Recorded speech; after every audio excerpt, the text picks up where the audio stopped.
नमस्कार, मी करिश्मा.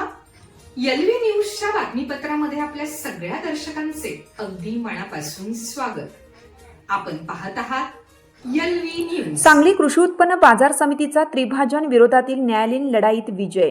उपसभापतीपदी रावसाहेब पाटील कायम. संचालकांच्या प्रयत्नांना यश. सांगली विशेष प्रतिनिधी.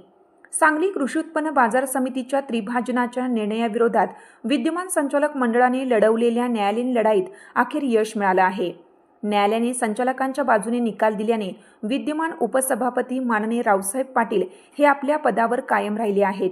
गेल्या काही महिन्यांपासून सांगली कृषी उत्पन्न बाजार समितीचे त्रिभाजन करण्याचा विषय चर्चेत होता. या निर्णयाविरोधात विद्यमान संचालकांनी एकजुटीने न्यायालयात धाव घेतली होती. शेतकरी हितासाठी आणि बाजार समितीची एकसंधता टिकावी या उद्देशाने लढा देणाऱ्या संचालकांच्या प्रयत्नांना अखेर यश आलं आहे. न्यायालयाच्या या निर्णयामुळे विद्यमान संचालक मंडळाचा मार्ग मोकळा झाला असून माननीय रावसाहेब पाटील हे पुन्हा उपसभापतीपदी कायम राहिले आहेत. या यशानंतर बाजार समितीतील संचालकांसह शेतकरी वर्गातून समाधान व्यक्त केलं जात आहे. आपल्या प्रयत्नांना यश मिळाल्याबद्दल समाधान व्यक्त करताना सर्वांनी एकत्रितपणे शेतकऱ्यांच्या हितासाठी काम करण्याचा निर्धार व्यक्त केला.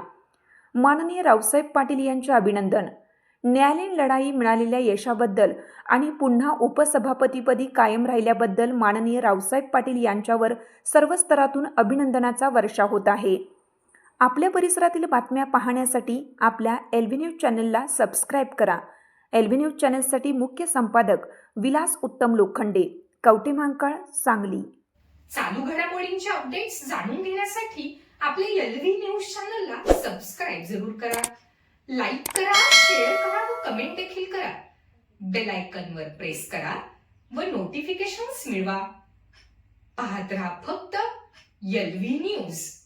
मुख्य संपादक विलास उत्तम लोखंडे.